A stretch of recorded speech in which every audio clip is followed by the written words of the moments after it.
Attorney Shabazz legacy because you got people coming from all over the place. Some of these people hadn't did Black Panther work in 7 years, 10 years, 6 years, 5 years. They come and go. I have been right here, and I understand, and I'm willing to work with my comrades and the new comrades who are coming. But I'd be damned if people sit around and play with me or play with my name like I'm something new or pop-up happenings. All right, I see. You can barely see Attorney Shabazz. You can barely see a picture of Dr. Khaled or any of the Panthers with me not standing there. You can barely see a press conference, a rally, a maneuver in the streets, Kennedy, anything with not me there. Stop talking about me on these damn radios and emails like Malik found me at some fucking garage sale, a Goodwill shop, or Salvation Army. I am not that.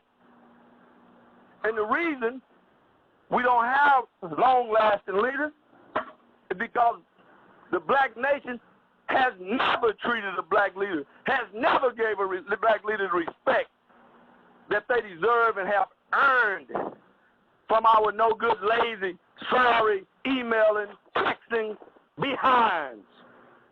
And I'm telling everybody in the black nation, if you want to be part of the new Black Panther Party, follow your ass in line. Follow your ass in line and let's go to work. Stop all that goddamn baby crying and that damn, some of you need some damn napkins. And some of you up to no damn good for the white man, and some of you I forgive, you just don't understand. But this ain't nothing nobody enjoy doing. God damn it, getting chased by the CIA, the FBI, and every damn body else every day of your life. Monitored like a fucking dog, and then your own people trying to turn you over to the white man. So if you're going to do the work, fall in line. If you're not, shut the hell up and get out of our way. I'm sorry, but back to you, Sister Taylor. Okay. Man, that's a broadcast. You know, my sister, let us give you your show back. First of all, what we're going to is let you have your show back. No. Let you have your show back exactly what we're supposed to be doing. Tonight is y'all's night. And like I said, I mean, I see the vision. I'm kind of like, I see exactly I'm very positive. I don't know what that feedback is going to say. No, I'm trying to push my in. You need to help. Uh-oh. Let me just say this.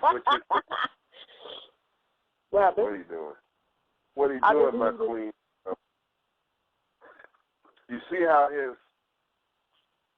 sometimes it takes the right circumstances or situation for a man's or a person's leadership to really shine like it's supposed to.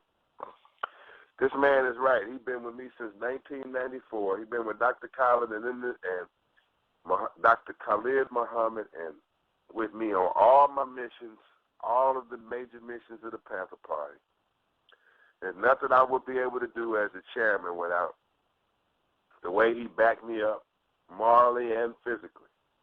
And so he's well prepared. For those who don't know him, it's because he just wasn't trying to be seen. But you better make sure about it. Not only does he just know all of the thinking of myself and Dr. Khalid Muhammad, but he's been there for all the moves and maneuvers, and he's seen what I do and what Dr. Khalid would do. He's already got the roadmap, and he will do just fine. It's not his test. It's the Black Nation test on whether they will support leadership. You know, okay. Just like this really ain't my test.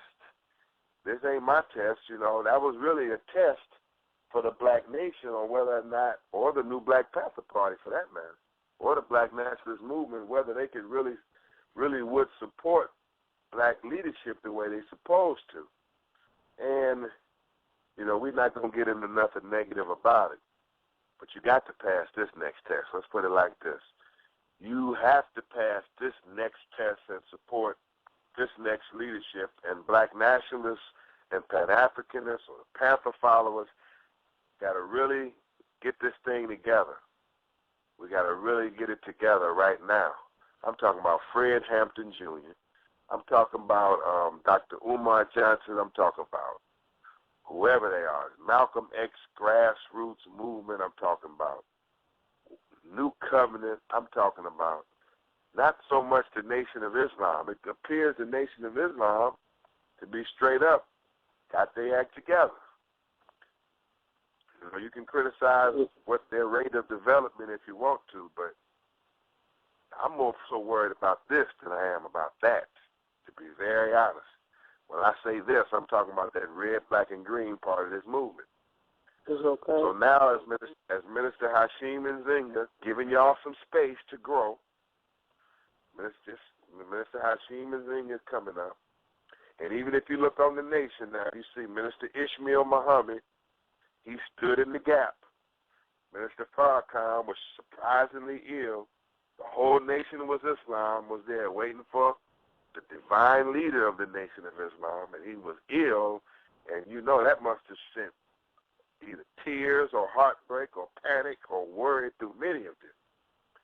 Yet the Minister Ishmael Muhammad, the student of Minister Louis Farrakhan, stood in the gap and preached a brilliant message, a strong message from the base of the Honorable Elijah Muhammad's teaching as he is his son, and from the base of the teachings of Booker T. Washington and Marcus Garvey.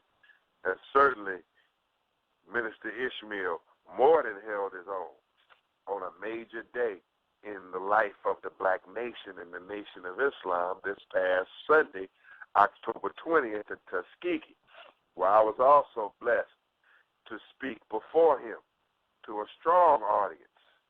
And I was blessed to fire that crowd up. And also you saw Minister Farrakhan's Donna Muhammad. You saw this warrior queen stand in the gap. And you saw her fire up that crowd. And even that she had to make that shocking announcement. But she was the one that was made to make it and chosen to make it. But she stood in the gap, and they saw that the Nation of Islam is not just a one-man show. The Nation of Islam have matured, and the Nation of Islam got a beehive of leadership for your behind. I'm telling you straight up, they got a beehive of leadership.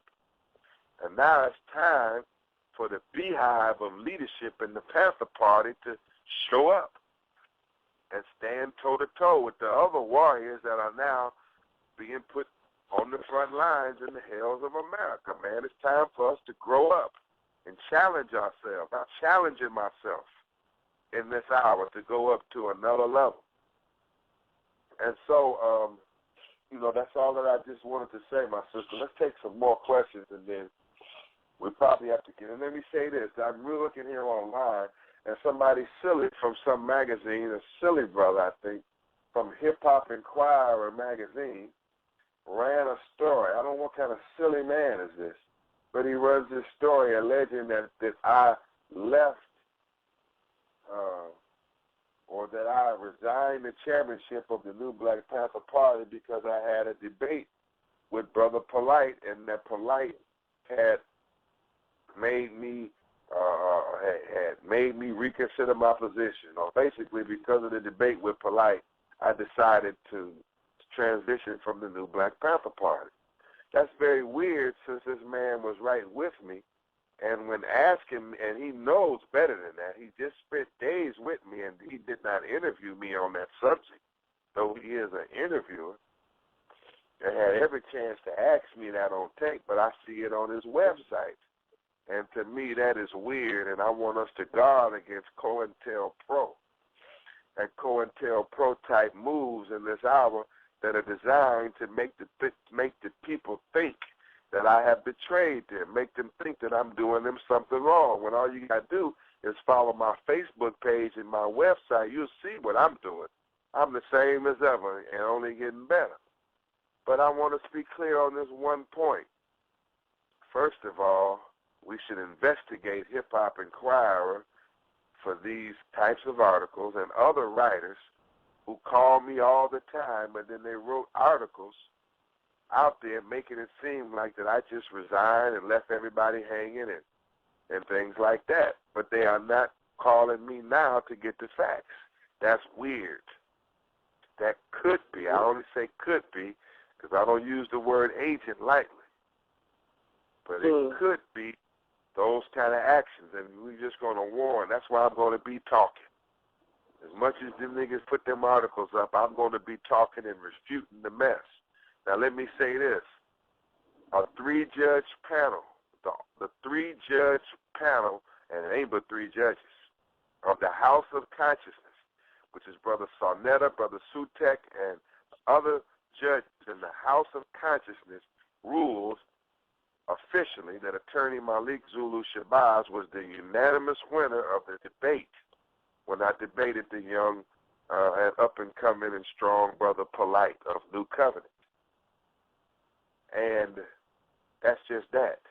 So it don't even make sense that if I win the debate, and at the debate, Brother Polite heavily attacked the new Black Panther Party, he heavily criticized, because me and Polite are comrades. That's my man. And I'm not going to allow nothing to be written to try to just put me against Polite. That's weird, too. Why would you try to put me against Polite knowing that I've already linked the New Covenant with the Panther Party, and me and Polite have a great dialogue, but that's something else fishy to look into. But nevertheless, it wouldn't even make sense for me. Why would I lose confidence in what I'm doing when I've declared the winner to the debate?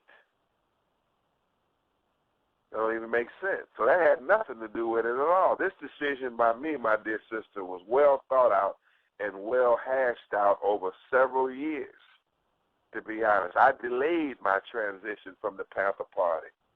As early as 2007 when I was representing Megan Williams down there in West Virginia and taking on other cases nationally, legally, I had considered making my transition, but so that the movement would have me and the Panther Party would have me, I delayed it and went back into the Panther Party agenda and the days of action and leading us through the voter intimidation crisis and Million Youth March. All of that I've done. It's just time. It's time.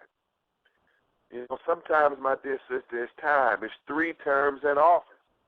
And what we got to mature from as a nation is gain respect for the office and stop being cult personality worshipers. The office of the Panther Party has a chairmanship. Respect the office and build institutions. Your leadership can be, anything can happen to leadership, positive and negative. They can be killed. And so we got to really, one thing that I'm establishing here is respect for the office of the chairmanship of the party and respect for the central committee as the structure of the party. And I aim to make it stick. And it's going to stick. And I'm going to make it stick in the hills of America. And I'm also going to show you how a man can do what I'm doing and maintain his position in the movement. Mess and sloppiness. Now, hell no, it wasn't because of no debate with Polite that I decided to make my transition. But Polite, to be honest, does make some critiques of the Black Power movement that are true, but yet they're nothing new to me. What Polite was saying about people in the Black Power movement, and sometimes they're just chanting emotionalism and Black Power, but they're not establishing Black Power. Polite ain't have to tell me that. I'm a verified expert on the Black Power movement. I'm a qualified, you can bring me into court on any case, and I got a circumviter or a resume that will make me a qualified expert. You'd have to pay me X amount of retainer just to get me come in. Now, I'm an expert on this. Let me tell you this.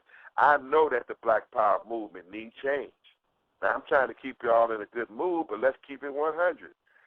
Some of that stuff that Brother Polite was saying is true, but I already knew that. That had no effect on my decision.